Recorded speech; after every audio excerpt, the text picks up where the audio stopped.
A continuación, Noticiero Telesucesos. Clasificación A. Apto para todo público.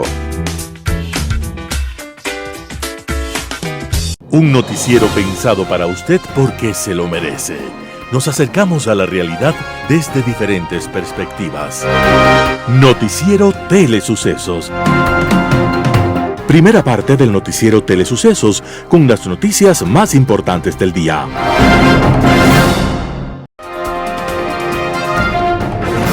Un día como hoy. Un día como hoy. Un hombre alto, delgado, de tez clara y cabellos negros, de estilo serio y concentrado, estaba marcando la historia. Llevaba varios años investigando todo lo relacionado con la expresión oral y con la acústica, y quería inventar un aparato para solucionar los problemas de comunicación de los sordomudos. Al final, terminó creando un equipo que nos ayudara a todos y que sirviera para acortar las distancias, no para alargar las conversaciones, y lo llamó teléfono. Lo más curioso es que las primeras palabras pronunciadas por teléfono por el señor Bell a su ayudante llamado Watson fueron: Mr. Watson, please come here. I need to say something to you. Por favor, señor Watson, venga, que necesito decirle algo. Extraordinario. Sencillamente extraordinario. El mismo Bell había inventado el teléfono justamente para que pudiésemos hablar a la distancia, y lo primero que hizo fue olvidar el objetivo de su invento. Mr. Watson, please come here. I need to say something to you. Porque, ¿para qué pedirle a su ayudante que viniera para hablarle si se lo podía decir por teléfono? Así somos los seres humanos. A veces tenemos la solución de nuestros problemas en nuestras manos y tardamos un tiempo en darnos cuenta. Las principales noticias del día. Titulares. Corte Constitucional insta a subsanar inconstitucionalidad de artículos en tratado con Costa Rica. El juez Luis Rivera seguirá en el caso de peculado en contra de Glass. Quito busca inversores privados para una cartera de proyecto de $2.000 millones. En política internacional, silencio. Los editoriales serán de Simón Espinosa Cordero. Muerto el perro, se acabó la rabia. Santiago Basabe, elecciones 2023, una réplica del 2021. Noticias del día. Corte Constitucional insta a subsanar inconstitucionalidad de artículos en tratado con Costa Rica. El Pleno de la Corte Constitucional en sesión extraordinaria del viernes 28 de julio del 2023 emitió con 5 votos a favor y 4 votos salvados su dictamen sobre el acuerdo comercial que Ecuador firmó con Costa Rica en marzo pasado y en el que insta a subsanar la inconstitucionalidad de varios artículos. Si bien aclaró que la mayoría de los artículos eran constitucionales, observó que algunos de ellos, específicamente los relacionados al tema de inversión, son incompatibles con el artículo 422 de la Constitución de la República del Ecuador, que habla sobre la soberanía que debe tener el país en resolución de conflictos. El organismo aclaró que pese a esto no se consideró necesario declarar la incompatibilidad de todo el acuerdo. No obstante, sí se insta a evaluar la posibilidad de que los órganos públicos correspondientes renegocien el contenido de los artículos declarados inconstitucionales o busquen alternativas conforme el segundo inciso del artículo 422 de la Constitución para subsanar la inconstitucionalidad de los artículos analizados en el presente dictamen y que de esta forma no transgredan los límites impuestos en la Constitución. El acuerdo de asociación comercial entre la República del Ecuador y la República de Costa Rica, el primer tratado en ser firmado por el actual gobierno, tienen como fin estrechar las relaciones con el país centroamericano. Una de las aspiraciones de las autoridades es que su vigencia permita a Ecuador incrementar sus exportaciones en más de un 10% a ese mercado. El juez Luis Rivera seguirá en el caso de peculado en contra de Glass. La tarde de este 1 de agosto de 2023, la jueza Daniela Camacho, miembro de la Sala Penal de la Corte Nacional de Justicia, dio a conocer su resolución sobre la recusación planteada por la Fiscalía General. Con esta demanda, la Fiscalía buscaba separar al juez Luis Rivera del proceso relacionado con la reconstrucción de Manaví. En este caso se busca procesar por peculado a Jorge Glass, Carlos Bernal y Pablo Ortiz, exfuncionarios del gobierno de Rafael Correa. El 1 de junio de 2023, la fiscal Diana Salazar solicitó a la Corte Nacional de Justicia fecha y hora para formular los cargos en esta causa. Sin embargo, luego de 2 meses, esta audiencia no se ha podido instalar. Este proceso recayó en el despacho de Rivera. El magistrado convocó a la audiencia para el 12 de julio de 2023, pero esta no se instaló porque uno de los abogados de los investigados argumentó fuerza mayor. Sin embargo, desde esta fecha la audiencia no ha sido convocada nuevamente por Rivera. Por esta razón, Salazar señaló al juez por haberse tomado más del tiempo establecido en el Código Orgánico Integral Penal para que la diligencia se inicie. Durante la audiencia de recusación, la defensa del juez Rivera rechazó la acusación, dijo que la Fiscalía no practicó correctamente la prueba ni tampoco se han cumplido con los requisitos internacionales para probar un retardo injustificado. Ante estos argumentos, la jueza Diana Camacho resolvió que la demanda de la Fiscalía no tiene lugar y ratificó la competencia para seguir tratando el caso.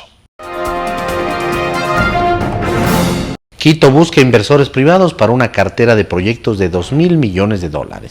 Cerca de $2.000 millones es el valor que en conjunto suma la cartera de proyectos de inversión presentada este lunes por el municipio de Quito en sectores como medio ambiente, movilidad, sistema de metro, desarrollo urbano y producción turística.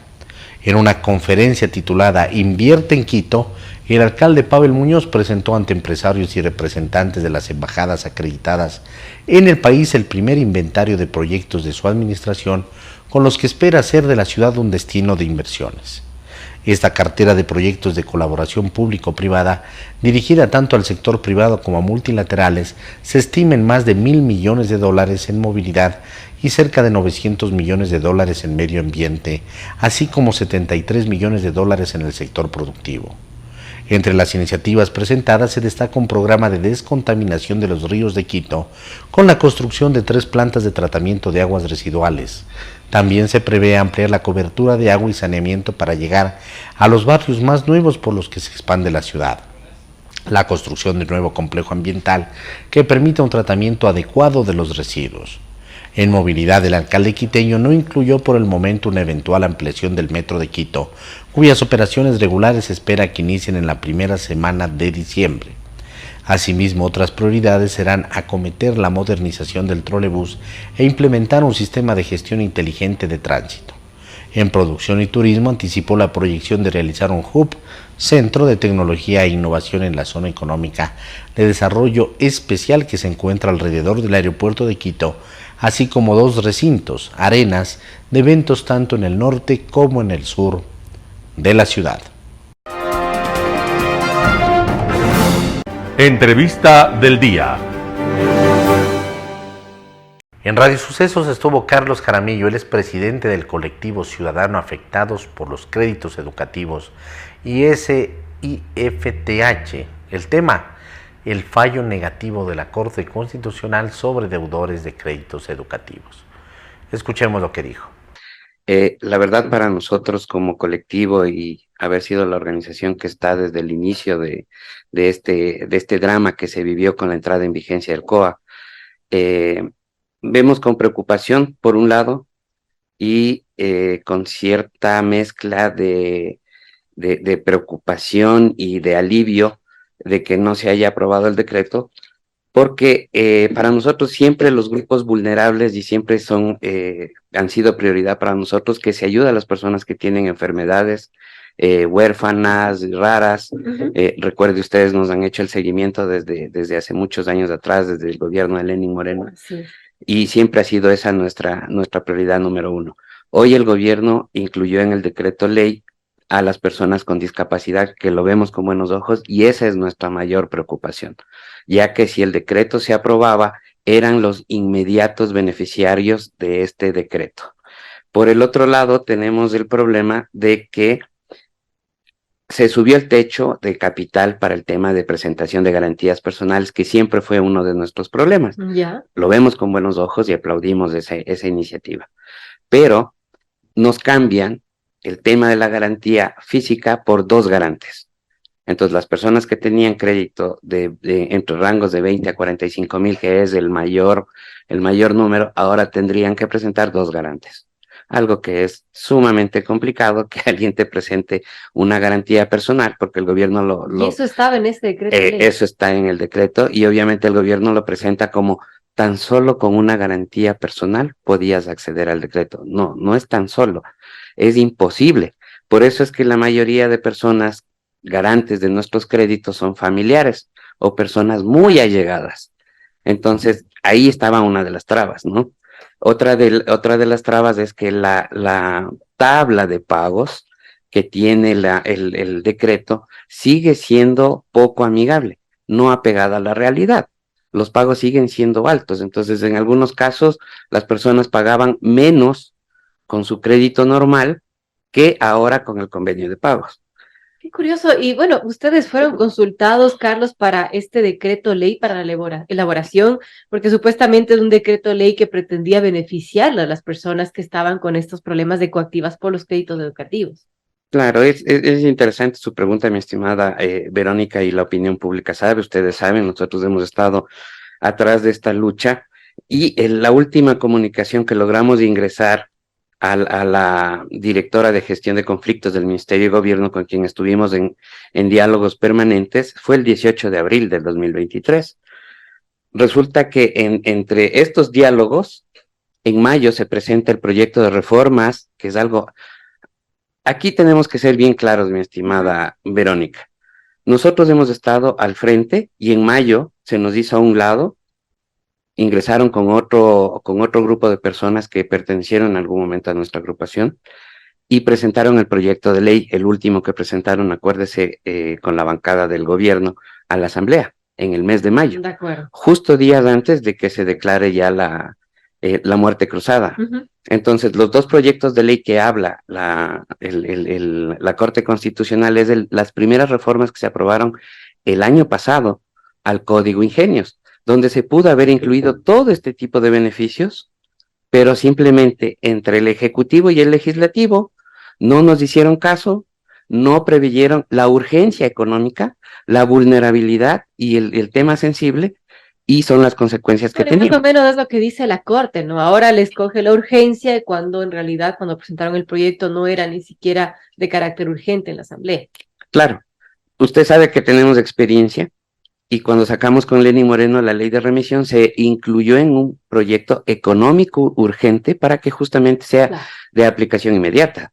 Entonces ahora se presentó nuevas reformas a las reformas del Código Ingenios en vista de los problemas que ya estábamos empezando a tener, y se disuelve la asamblea y ahora se presenta un decreto ley económico urgente. Entonces hablemos de que cada cual tiene su responsabilidad aquí. Si usted ve la audiencia pública, la primera audiencia pública para defender el debate, obviamente ellos mismos están diciendo que ya han presentado dos proyectos de ley. O sea, no tratemos de echarle la culpa a la Corte ahora. Yo no defiendo ni a la Corte ni a la Asamblea, porque nadie en realidad del Estado en sí se ha preocupado por nuestro tema. En Radio Sucesos este martes, José Chalco, abogado constitucionalista, habló acerca de las últimas decisiones de la Corte Constitucional. Veamos la nota. Los ecuatorianos una comprensión de lo que la Corte Constitucional es. Un órgano central de inicio, de cierre del sistema, pero con mucho poder. Y con mucho poder al interior del Estado, que cuando no hay precisamente una rigurosidad, una fórmula técnica constitucional para actuar, puede llevar a situaciones de debilitamiento mayor de la institucionalidad del país y precisamente no a fortalecer lo que tiene que fortalecer una realidad tan frágil como la ecuatoriana, sino a generar mayores dificultades, mayores riesgos. Y como hemos visto en los últimos pronunciamientos de la Corte Constitucional, errores de alto nivel. Un juez constitucional, apreciado Milton, tiene que actuar apegado al orden constitucional, apegado al marco constitucional, no es que porque sea la Corte Constitucional puede alejarse precisamente de los límites. Ningún funcionario lo puede, pero aún menos el órgano que está convocado a cuidar y a ser guardián de la Constitución como es la Corte. Ahora, en el tema del acuerdo con Costa Rica, la Corte hace algunas apreciaciones sobre varios artículos de este acuerdo comercial. No es que lo rechaza, no es que se opone. Primero, ¿podría entrar a analizar este tema la Corte Constitucional? La Corte Constitucional lo que está mostrando precisamente respecto del acuerdo comercial con Costa Rica es de que daría paso a la constitucionalidad siempre y cuando se solucionen ciertos errores constitucionales parciales, dice la Corte Constitucional. Y claro, muestra además una Corte fragmentada porque existen 5 votos de mayoría y 4 votos de minoría. Y en esa línea la Corte Constitucional, vea usted cómo actúa en este caso, sostiene de que se podría dar paso siempre y cuando se hagan ajustes, se hagan arreglos, se hagan enmiendas. Si miramos los polémicos últimos dictámenes de la Corte Constitucional, por ejemplo, apreciado Milton, respecto de los intentos de decreto ley del Ejecutivo, ahí no hay salvedades, ahí no hay intentos de ajustes. Eso voy a preguntar, ¿podía la Corte actuar igual con los decretos leyes negados? ¿Podía mandarle al Ejecutivo a corregir las cosas que considere que no son urgentes en este caso? ¿O el no de plano y el no tajante es una actitud, ayer decía el ministro Cucalón, subjetiva de la Corte? Vea, Milton, hay un problema enorme aquí, y usted que es uno de los más importantes referentes de la opinión pública del Ecuador, lo sabe. Hemos visto distintos procesos de consulta popular, que requieren previamente el dictamen de la Corte Constitucional. Y hemos visto que la Corte Constitucional, en sus dictámenes previos, corrige pregunta, corrige considerandos, elimina lo que no debe estar para que sea más sencilla la decisión del elector, por ejemplo, en la consulta popular. Ahora mismo, en lo que usted acertadamente consulta, en el tema del acuerdo comercial con Costa Rica, estamos viendo lo propio. Una Corte Constitucional que cuando hace control de constitucionalidad previo, pide ajustes, hace ajustes, modula. Y es que la Corte lo puede hacer, pues, tranquilamente lo puede hacer. Lo que la Corte no debe hacer, y me preocupa profundamente, y me ha dejado, créame, un sinsabor constitucional, es haber perdido la rigurosidad. En el programa Impacto Informativo estuvo Carla Rosero. Ella es experta en seguridad para hablar sobre la inseguridad y el crimen que se vive en el país. La inseguridad está tomando una escalada a nivel histórico, Edgar. Realmente lo que se ha vivido en esta semana no es nuevo. Recuerda que Rider Sánchez también falleció bajo un asesinato. 2 semanas de eso. Connie Jiménez, hace pocas horas, también hubo, gracias a Dios, con escenarios no de muerte. Sin embargo, yo creo que tenemos que llevar un punto de reflexión, Edgar. En la actualidad se han registrado 3.513 asesinatos de lo que va de enero a junio. Es decir, estamos viendo un aumento de un 58% del 2022. Asesinatos, porque es lo que estamos hablando.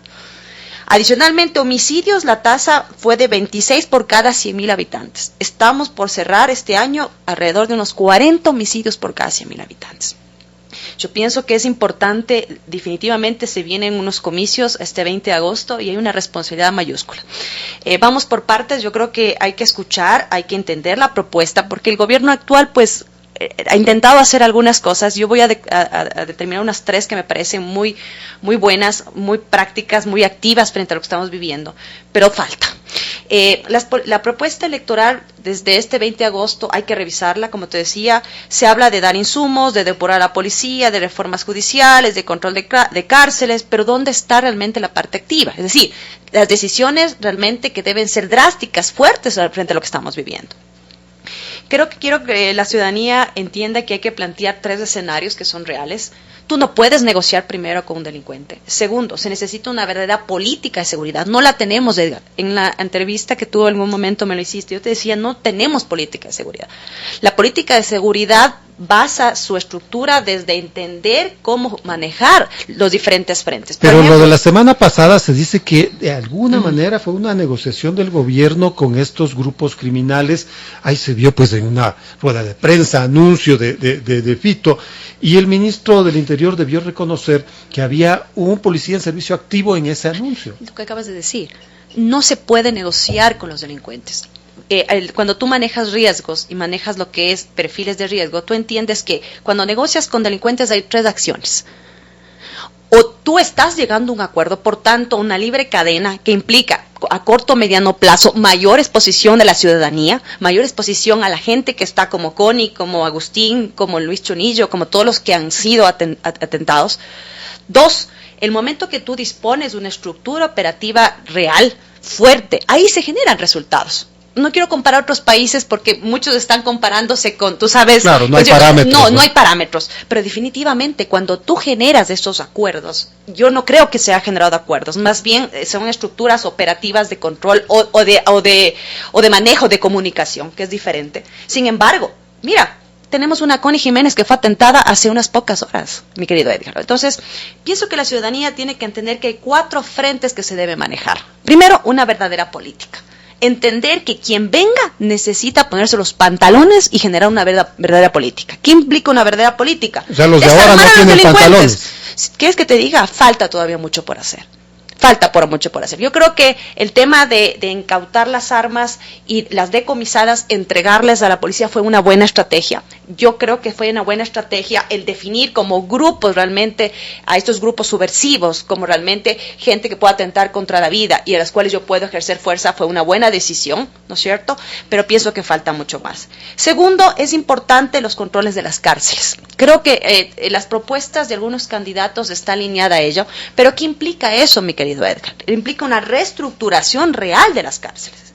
Yo sí pienso, y es una buena política, el estructurar cárceles de máxima seguridad, el definir los parámetros delincuenciales y la acción delincuencial de las diferentes personas que están ahí, y entender que puedo clasificarlas según su gravedad. En 2021, la Ley de Defensa de la Dolarización prohibió el financiamiento del Banco Central al gobierno. Ahora, la Junta Monetaria le da la vuelta a esta prohibición, permitiendo que las instituciones financieras voluntariamente compren bonos del Ministerio de Finanzas y que estos sirvan para cumplir hasta por un 20% el requerimiento de encaje. Este es un mecanismo tapiñado para reactivar el financiamiento del Banco Central al gobierno. Este es un esquema inconveniente y peligroso. Te explico las 3 razones. Primero, desnaturaliza el encaje. Los bonos del Ministerio de Finanzas no son recursos líquidos. No estarán disponibles si las instituciones financieras tienen que enfrentar una corrida de depósitos.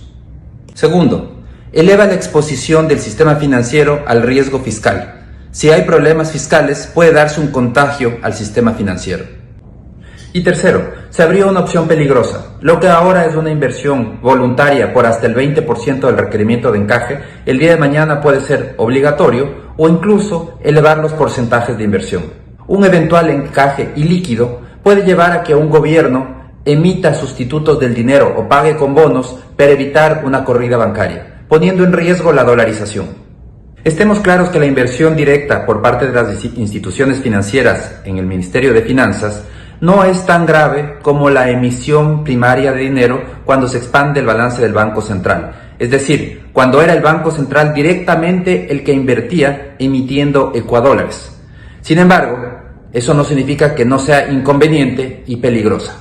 Conoce más sobre este mecanismo de cómo el gobierno piensa usar el encaje bancario para financiar el gasto público en nuestro análisis semanal número 31.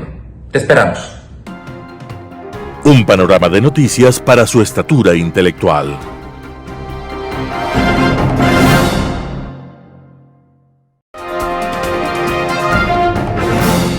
Global Hoy con Alan Cate. Silencio. Seguramente cometeré un oxímoron en este momento Al hablar de la cruzada emprendida por los fundamentalistas musulmanes en ese desafortunado Afganistán que retornó hace un par de años a ser gobernado por la secta extremista del Talibán tras la precipitada retirada de las fuerzas extranjeras que desde los atentados del 11 de septiembre en Nueva York y Washington habían ocupado el país por haberse convertido en la base operativa del ataque desde donde Osama Bin Laden y su organización terrorista Al-Qaeda llevaron adelante la preparación y entrenamiento para el ataque.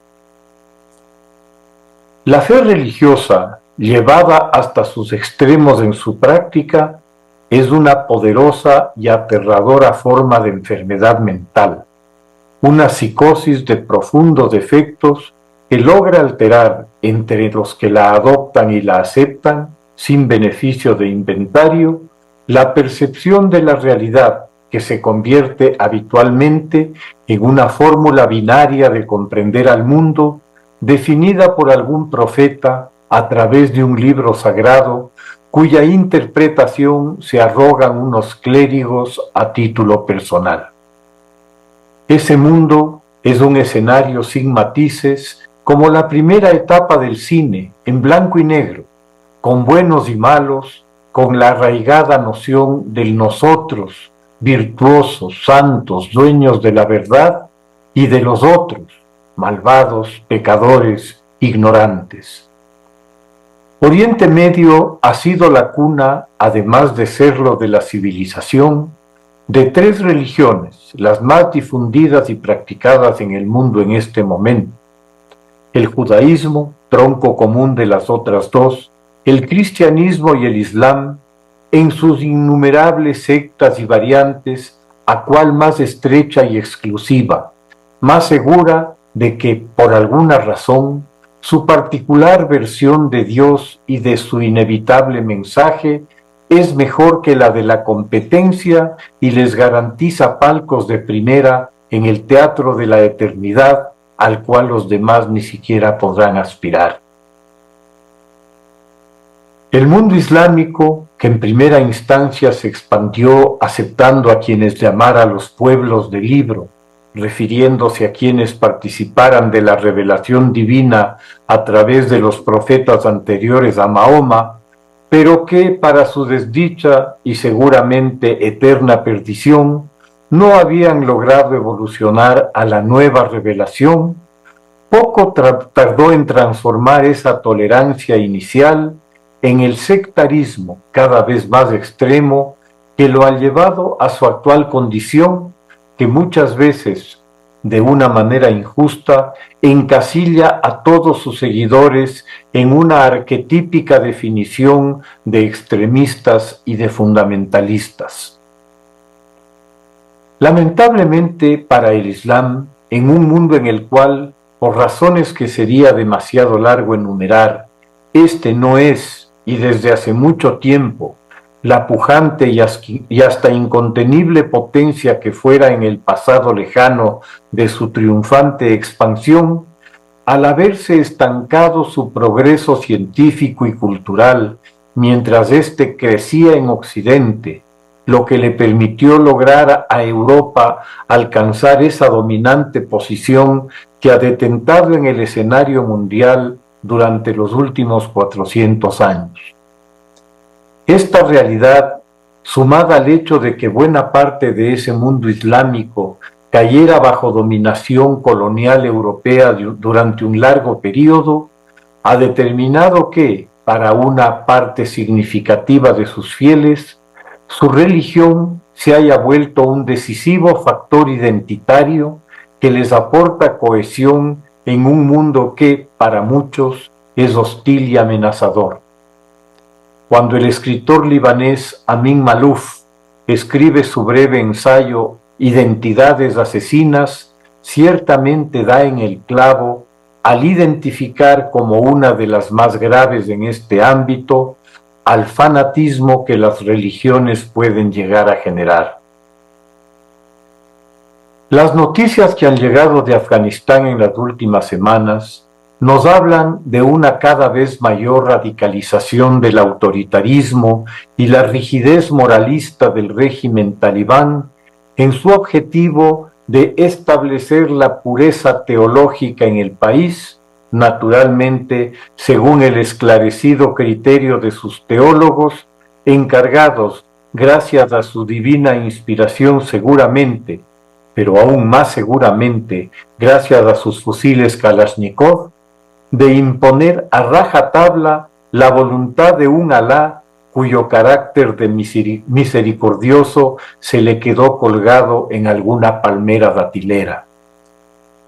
Las víctimas principales del celo moralista y purificador de este clero fanático han sido, y de la manera más atroz, las mujeres y niñas afganas que han visto puntualmente como sus peores temores ante el retorno del talibán se cumplían en lo referente a las aspiraciones de una educación formal, del ejercicio de una profesión o del acceso a un trabajo público, algo que damos por descontado en el mundo actual. El talibán, pese a las promesas que hiciera, ha prohibido la escuela a las niñas y con ella cualquier otro nivel educativo. Las profesionales, salvo limitadísimas actividades, no podrán trabajar ni en la administración pública, ni en organismos tipo ONGs o en las oficinas de las Naciones Unidas y sus dependencias. Es más, solo podrán salir a la calle totalmente cubiertas de pies a cabeza con esa especie de funda de basura extendida, la burka, que únicamente tenga una ranura para los ojos.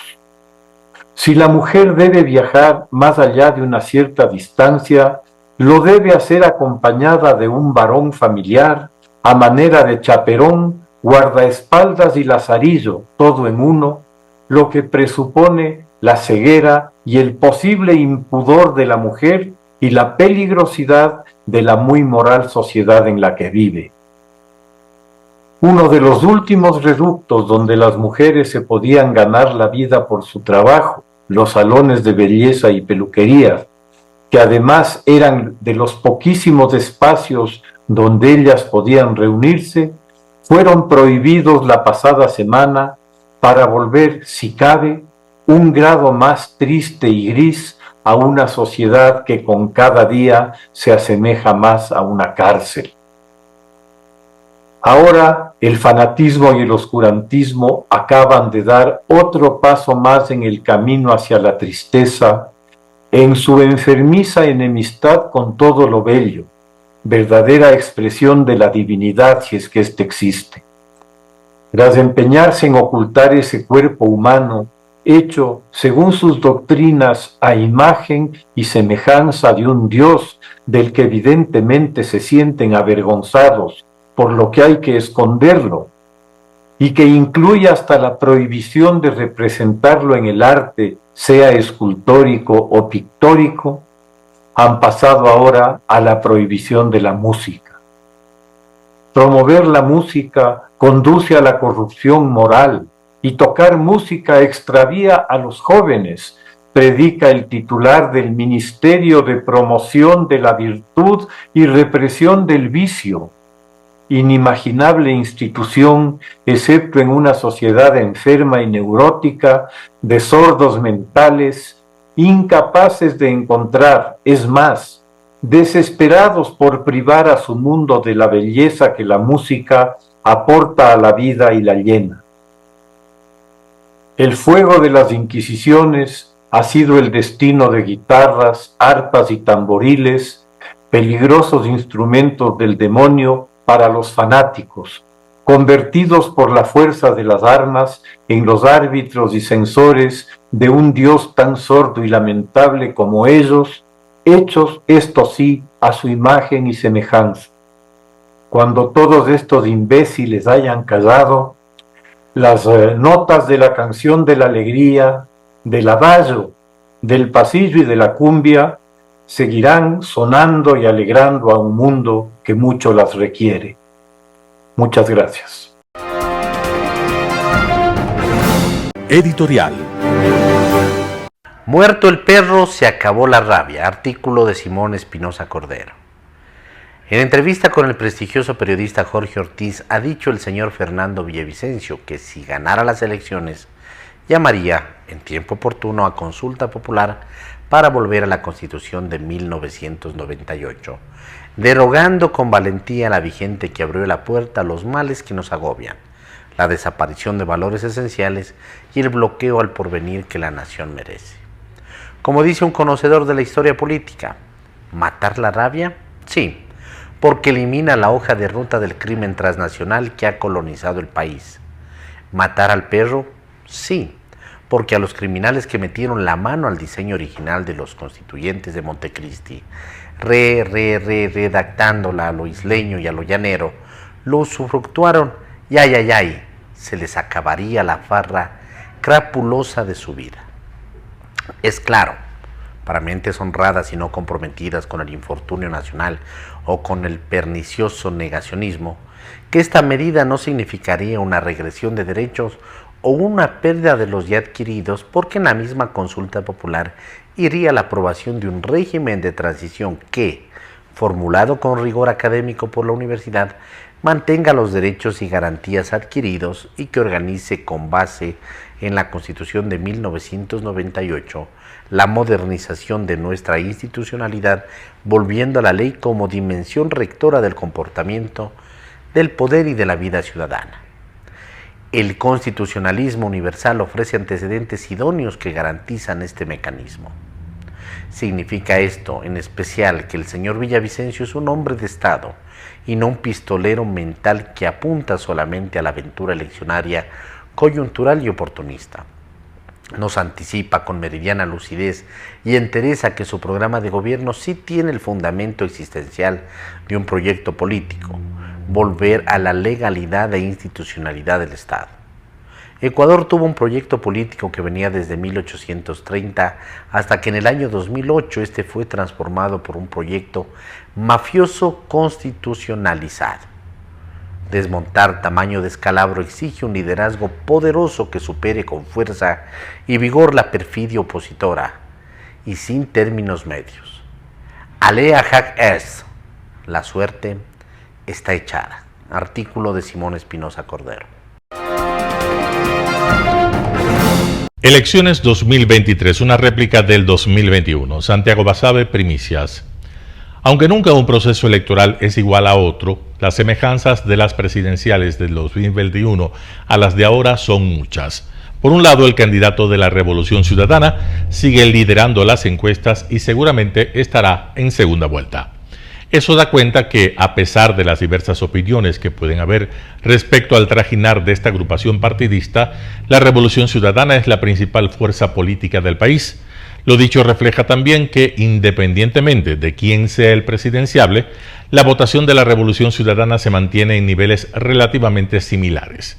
Arauz, González o cualquier otro candidato para fines de captura de voto no tienen muchas diferencias entre sí, pues al final la gente es leal a la Revolución Ciudadana, en parte por el partido, pero sobre todo por la figura del expresidente Rafael Correa. En la misma línea, y al igual que en 2021, la Revolución Ciudadana demuestra una vez más que no tiene cuadros políticos que por sí mismo puedan interpelar a la ciudadanía. Después de los días del líder, y al igual que ha sucedido con otras agrupaciones políticas, Revolución Ciudadana está destinada a la extinción. Caudillismo puro y duro. Por otro lado, la derecha conservadora también replica en estas elecciones la ausencia de una propuesta ideológica firme que permita aglutinar esfuerzos en torno a una sola candidatura. No existen referentes claros del pensamiento de esa tendencia política que vayan más allá del discurso simplón de la apertura al mercado y la defensa de las tradiciones. El Partido Social Cristiano se desgrana de a poco, al punto que son ya dos las elecciones seguidas en las que no presenta candidato propio, mientras que otras opciones de similar orientación no existen.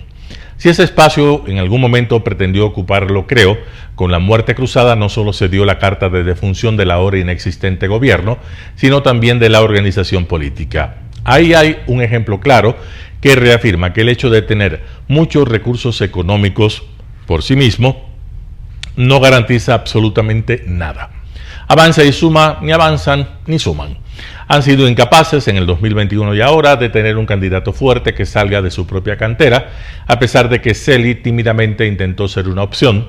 Siguen apelando al foráneo que les ayude a evitar la pérdida del registro electoral y sobre dicha base arañar algún espacio en los gobiernos seccionales o en la Asamblea Nacional. Aunque el deceso político de ambas organizaciones políticas no se avisora en el corto plazo, cuando los 2 o 3 líderes que aún soportan el peso del trajín se cansen, su vida electoral habrá llegado a su fin. De Sociedad Patriótica tampoco se puede decir mucho más que el nombre del expresidente Lucio Gutiérrez.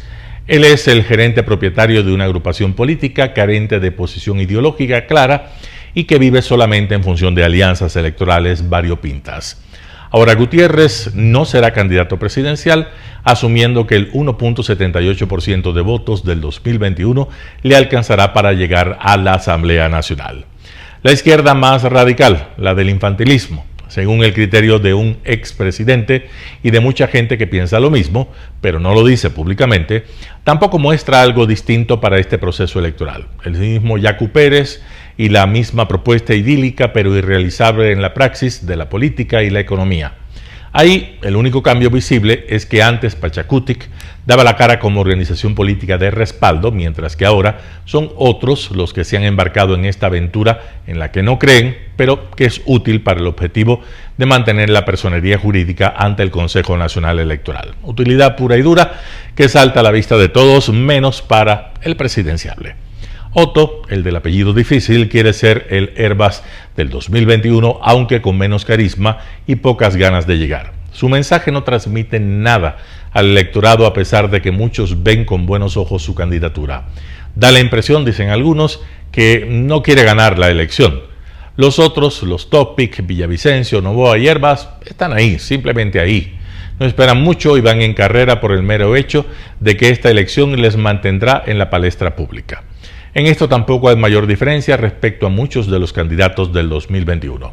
Finalmente, si antes tuvimos a Velasco, Montúfar, Larrea, Sañay, Andrade y Carrasco, ahora quien ocupa ese espacio es Armijos. Pasar del 1% de intención de voto será su mayor desafío. Tristísimo panorama electoral el que se avecina en unas cuantas semanas. Salvo por algunos nombres, la dinámica electoral del 2021 se replica.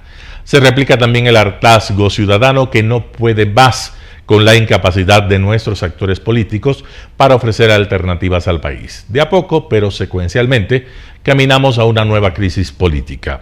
Una más de las 3 o 4 acaecidas desde el retorno al régimen democrático.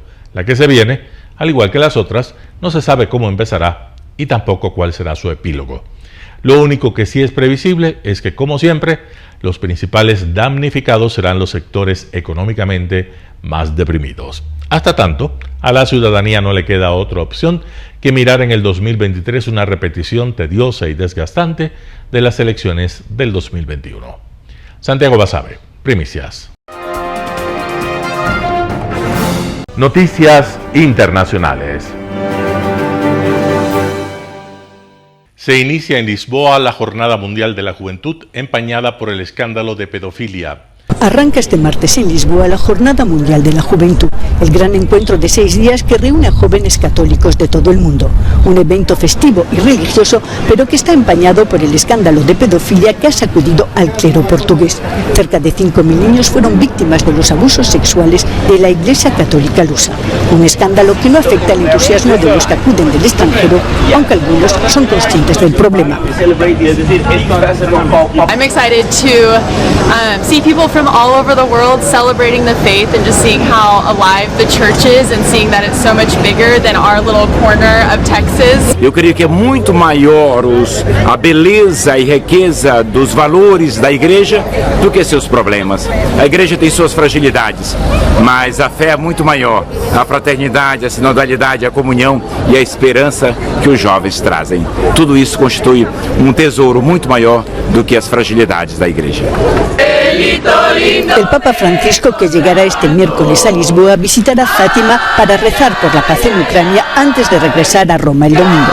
Se espera la presencia de cerca de 1 millón de peregrinos durante estas jornadas que no se celebraban desde 2019 por la pandemia.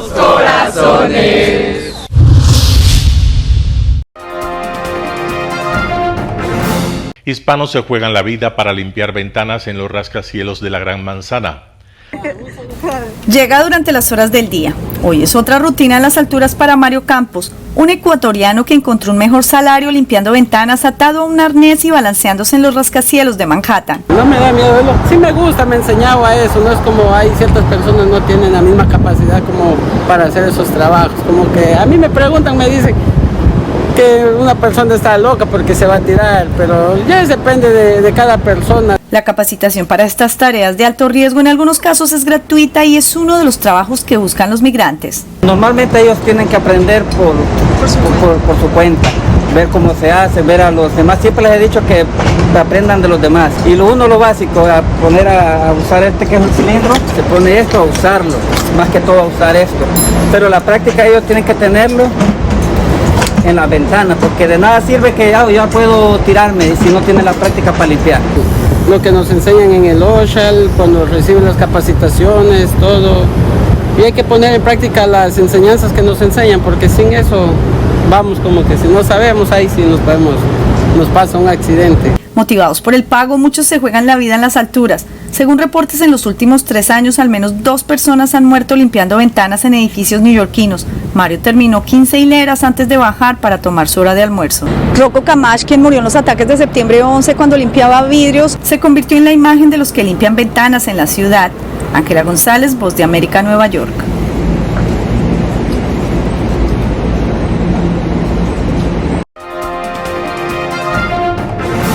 Croacia permitirá el paso del grano ucraniano en sus puertos en el Adriático y en el Danubio. Croacia ha puesto a disposición de Ucrania los puertos croatas del Danubio y el Adriático para la exportación de grano ucraniano. Los dos países han acordado esta posibilidad en conversaciones entre los 2 ministros de Asuntos Exteriores en Kiev. Los ataques rusos han destruido unas 180.000 toneladas de cereales en 9 días. Hace 2 semanas, Moscú se retiró del acuerdo sobre cereales que permitía el paso seguro de las exportaciones de alimentos a través del Mar Negro. El acuerdo, negociado por Naciones Unidas y Turquía el año pasado, permitía que Ucrania exportara cereales a todo el mundo. Ми домовилися про можливість використання хорватських портів на Дунаї та в Адріатичному морі для транспортування українського зерна. І будемо зараз працювати над тим, щоб прокласти якомога ефективніші маршрути до цих портів по суходолу, для того, щоб максимально скористатися з цієї можливості. Але кожен внесок у розблокування експорту, кожні відкриті двері – це справжній дієвий внесок у продовольчу безпеку світу. Croacia prometió seguir brindando su apoyo inquebrantable a Ucrania. Con Rusia intensificando sus ataques con misiles, la ONU dice que las necesidades humanitarias de Ucrania están aumentando. Our humanitarian response plan is only 30% funded. It's almost 1st of August, but it gets cold very early in Ukraine. We have thousands and thousands of damaged houses, apartment blocks, since last winter, right? So this is additional damage on top of what we had to deal with last winter. Los Estados Unidos tienen previsto asistir a la cumbre de paz organizada por Ucrania en Arabia Saudita. Rusia no está invitada y se espera una delegación de China.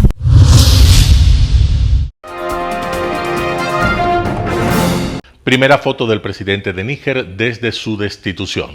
La mediación del presidente de Chad permite ver por primera vez al presidente de Níger desde su destitución. El líder chadiano Mohamed Idris Debri Itno se reunió por primera vez con el general golpista Abdurrahman Tiani, jefe de la unidad de guardias presidenciales que tras el golpe del miércoles pasado se autoproclamó gobernante de Níger. Le permitió entrevistarse con el derrocado presidente nigeriano Mohamed Bazoum, del que esta es la primera imagen desde el miércoles pasado y que continúa aislado en el Palacio Presidencial. La Junta Militar ha acusado a Francia, la antigua potencia colonial, de tramar una intervención militar para restituir al depuesto Bazoum, mientras las tensiones en la región siguen creciendo tras el golpe de Estado. Francia ha negado cualquier supuesta intención de intervención militar en el país africano y ha iniciado un plan de evacuación para sus nacionales en Níger. La Comunidad Económica de Estados de África Occidental ha dado a la Junta el plazo de una semana para devolver el poder a Basum. Ha advertido que si Basum no era restituido, tomaría todas las medidas necesarias que, aseguran, puede incluir el uso de la fuerza.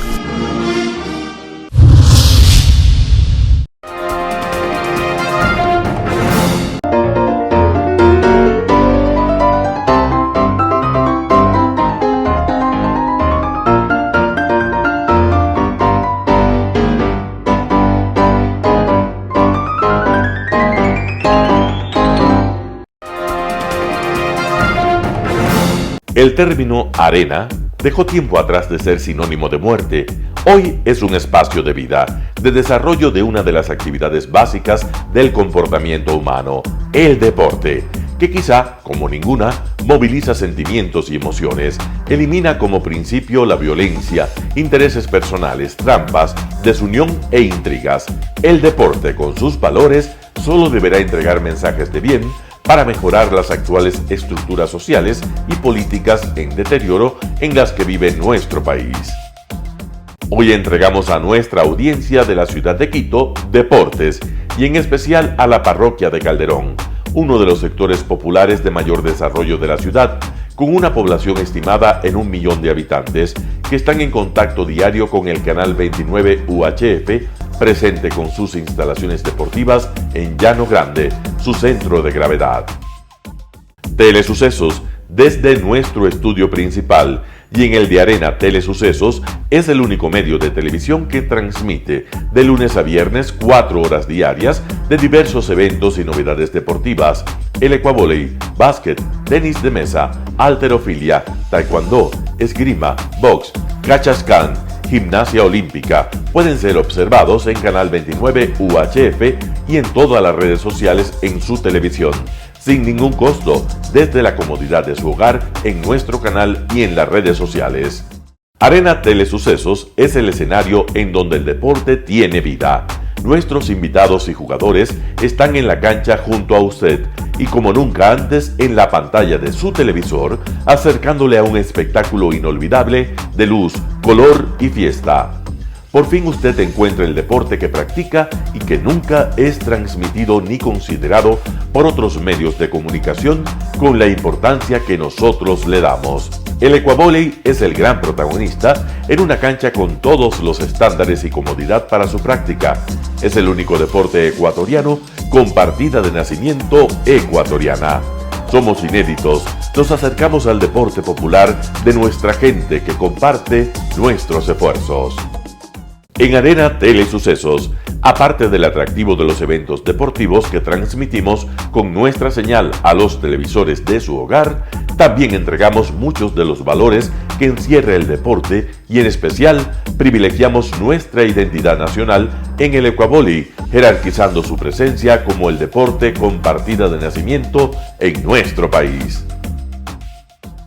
Telesucesos no solo entrega en su programación de deportes un espectáculo, sino que impulsa, privilegia y exige a quienes participan que sean parte de los valores y méritos que el deporte encierra: esfuerzo, superación, perseverancia, respeto, solidaridad, compañerismo, disciplina, puntualidad, sana competencia, honradez en la cancha y fuera de ella. La práctica deportiva siempre generará beneficios positivos para su cuerpo y entregará salud estable, pero refuerza además la identidad personal y premia siempre el éxito conseguido. Estamos entregando a nuestra ciudad con Arena Telesucesos un esfuerzo más de un medio que es fiel a su identidad y que a través de sus contenidos de salud, cultura, opinión calificada y ahora deportes, pretende difundir lo que, aparte del entretenimiento, requiere nuestra gente. Lo hasta ahora realizado está hecho con mucho esfuerzo, pasión y el entusiasmo de nuestra parte, de nuestros empleados, trabajadores y pequeños empresarios que creen en nuestras motivaciones. Hemos dado los primeros pasos para este proyecto que seguiremos haciéndolo gracias a ustedes. ¿Cómo llegar? Nuestras instalaciones se encuentran en el norte de la ciudad, en un sector de gran crecimiento y desarrollo urbano al que se accede a través de la vía E35, más conocida como la Avenida Panamericana Norte. Desde el centro comercial El Portal, a 2 kilómetros a la derecha, se encuentra la calle García Moreno, antiguo camino a Llano Grande, una arteria en la que se desarrollan dinámicos comercios. Junto al centro comercial Ciudad Alegría, a 100 metros, hemos llegado a nuestras instalaciones, Arena Telesucesos, la cancha del Ecuavóley. Telesucesos, el canal de televisión siempre inédito. El noticiero Telesucesos es retransmitido de lunes a viernes a las 7 horas por Radio Planeta Sur 106.1 FM de la ciudad de Loja. Noticiero Telesucesos.